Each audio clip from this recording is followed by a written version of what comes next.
Howdy, howdy, howdy, howdy. Good morning, good morning. Sorry, I haven't been here, but I've had some problems with YouTube uh, not working. I think it's not a YouTube problem. I think it's a internet problem we have here with all the rubbish weather that's been hanging around. Anyway, I'm Therese. Hello. Today I'm going to be doing a movie review of the movie Amsterdam with Christian Bale, Margot Robbie, and the guy who played Freddie Mercury in Queen. I'm sorry, I can't remember his name. So anyway, we went and saw this week before last. I don't even know if it's still playing because I haven't been able to get on YouTube to give a review of it. But um, we went in with no expectations at all, other than it looked kind of interesting, and we had nothing else to do. It was shite weather on a rainy afternoon, and we decided, yeah, let's go to the movies. There's nothing we really want to see, and what could possibly go wrong? And so, since we'd already seen Black Adam, we decided to give this a crack. And it's one of those movies that surprises you. It is a war movie. I'm not going to lie, but having said that, there's there there are no there are no Nazis. There is no scenes of trenches with people dying and blah blah blah. Oh, I think there may be one, but it's kind of in the background and you don't really take any notice of it. Um, it's about stuff that happened behind the scenes and what was going on in real people's lives during that time, and what happened to people who were in the war and then after them. So it's kind of a before, during, and after movie where you don't actually see anything that's happening with the actual war. So it's in that time frame. You've got that time frame going, and one of the particular pieces, which I'm sure anybody who was traveling through Europe in the 80s, 70s, 80s, something like that. There's a particular scene in Amsterdam that happens when they first arrive, and anybody who has been there in that time frame will just go, oh, so nothing much has changed. Excellent. And you have a bit of a giggle to yourself and you move on. It's just one of those had to be there kind of moments. But the cast is amazing. There is so much going on. Like, it's not one of those, it's not terribly long movie. I think it's only like 2 hours, hour and a half, 2 hour movie. Um, but there is so much going on, and there are so many crazy, crazy things happening. And the fact that this is a true story. We did watch a movie once before. I can't remember what it was called, but the movie just kept getting so bizarre that occasionally there would be this little bit of writing that would come on down the bottom that would say, this is actually what happened. This is still a completely true story.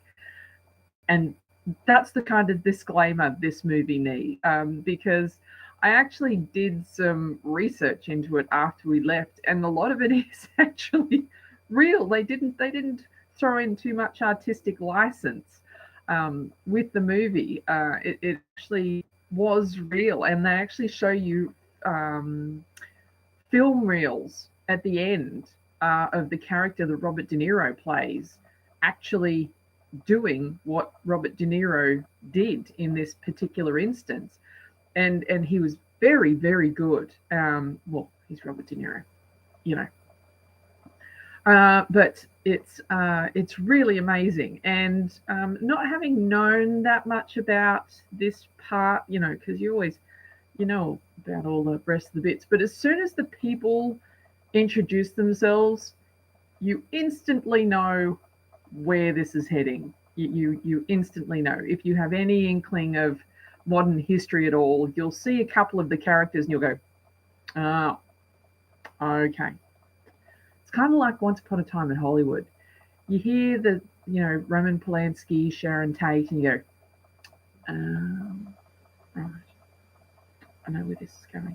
Luckily, it has a happy ending, but oh, spoiler alert, sorry. But anyway, back to Amsterdam. The characters play really good parts. Margot Robbie, amazing as always. And the guy who played Freddie Mercury in Queen just just throws one, just throws it at you, and it totally comes at you out of left field, and you just would never imagine that he would be able to pull off the part like that, and he does it beautifully. But like I said, so much going on. All of the costuming and all of the cinematography is beautifully done. If you've travelled, like I said, in the world, not long after that, nothing much has changed. So it's a really well put together movie. Characters are great. The scripting is great. Uh, you know, Taylor Swift. I think Taylor Swift gets what she deserves in the first 5 minutes. I'm not going to say anything else. Total spoiler alert. But Taylor Swift gets what she deserves. Um, and yeah, no, it's a really worthwhile movie. It's not something that I would have gone and seen. Not unlike 3,000 Years of uh, Longing. Never have gone and seen it. It just was something that totally slipped under my radar. And Dave said, "Let's go and have a look at this. Let's have a crack." And I'm so glad I did, because it is a really good movie. There's so much going on. You are riveted to the seat. There is not 1 second that you sit there going, "Oh, I wonder what's happening next." There's just so much. You are flat out keeping up with it. So it is not a movie to go and see if you're tired or distracted or you're really just not feeling it.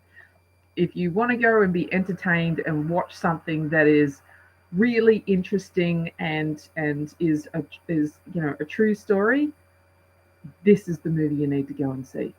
So I hope it's still playing in cinemas near you.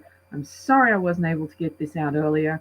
If it has stopped playing, if you see it come out on DVD or something like that, or you see it in one of those little art house cinemas that are popping up here and there, do yourself a favor, go and see it. It's a really worthwhile see.